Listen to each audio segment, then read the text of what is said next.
sebelumnya perkenalkan nama saya Alivia. Mbak Di sini saya sebagai perwakilan dari teman-teman kampus saya, kelompok Oke. saya sendiri. Mm-mm. Sebelumnya nama Ibu siapa ya, Bu? Bu Yunita. Oh, baik. Bu Yunita, di sini saya izin bertanya.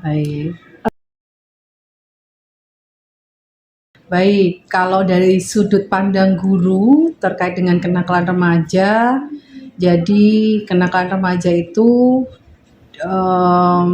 dilihat dari kata yang ungkapan tersebut cenderung ke arah negatif, yaitu tindakan yang dilakukan oleh para remaja yang itu berkonotasi negatif, kemudian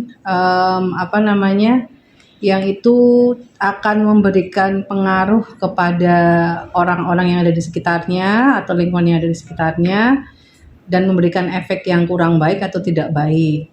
Sebagai contoh, kenakalan remaja yang kami anggap atau kami pahami dalam konteks sebagai guru, misalnya ketika ada siswa melanggar peraturan tata tertib sekolah, ya misalnya terlambat, atau hingga yang paling tinggi levelnya ketika remaja melakukan tindakan kriminal. Jadi itu yang disebut dengan kenakalan remaja.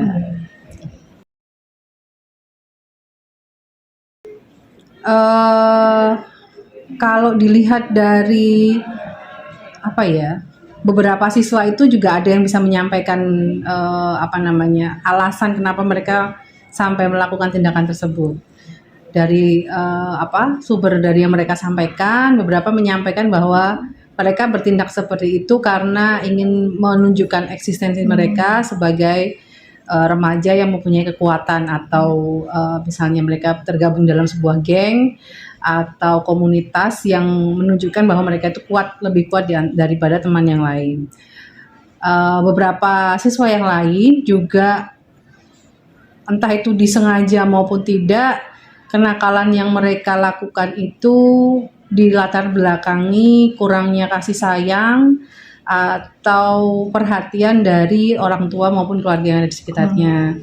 Jadi beberapa siswa mengalami masalah di keluarganya, misalnya orang tuanya bermasalah, kemudian dia menjadi dalam tanda kutip korban, sehingga si anak tersebut harus tinggal bersama keluarga yang lain, misalnya seperti itu, atau merasa tidak diperhatikan oleh keluarganya sendiri, sehingga tindakan kenakalan tersebut menjadi sebuah ekspresi bahwa mereka tuh aku tuh ada loh, aku tuh anak kalian loh, seperti itu. Jadi tanpa mereka sadari atau mereka sadari, mereka melakukan tindakan tersebut untuk mendapat perhatian khususnya dari orang tua, seperti itu. Kalau dari sudut pandang sekolah ya Mbak, kami konteksnya di sekolah ya. Memang anak itu kan ada di tiga wilayah lingkungan hidupan mereka ya. Yang pertama di keluarga, yang kedua di sekolah, dan yang ketiga adalah di masyarakat. Nah, kami di sekolah ini berupaya mendukung atau paling tidak melakukan upaya untuk mengurangi tingkat kenakalan remaja dengan melakukan salah satunya adalah pendekatan secara personal. Jadi ketika anak datang ke sekolah, datang dengan membawa masalah dari rumah, biasanya mereka sudah menampakkan tingkah laku yang tidak normal, dalam arti tidak sewajarnya mereka. Kemudian dari situ biasanya mereka akan melakukan tindakan-tindakan yang tidak baik, entah itu pelanggaran ringan maupun pelanggaran yang level yang lebih tinggi. Dari situ kami juga bisa memilah siswa mana yang membutuhkan pendampingan secara khusus. Biasanya itu perannya akan dipegang lebih banyak oleh wali kelas dan guru BK.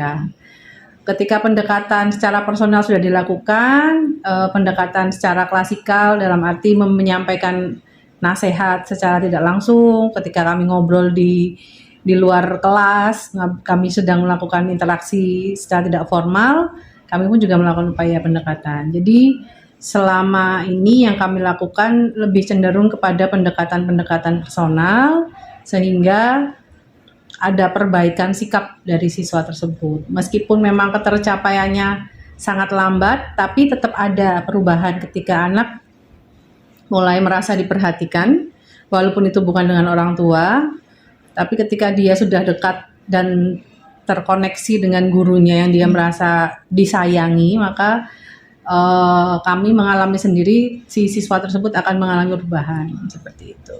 Berarti peran guru sebagai penasehat dalam lingkungan sekolah itu sangat penting berarti. Kami pikir iya, karena kami adalah orang tua mereka kedua di sekolah. Selain mereka punya orang tua kandung di rumah, kami menjadi pihak kedua yang ada di sekolah untuk bisa mendampingi mereka seperti itu. Baik, sepertinya cukup sekian dari Oke. pertanyaan yang sudah disampaikan. Baik. Kurang lebih maaf. Terima kasih Bu atas Sama-sama, waktunya. semoga bermanfaat. Iya.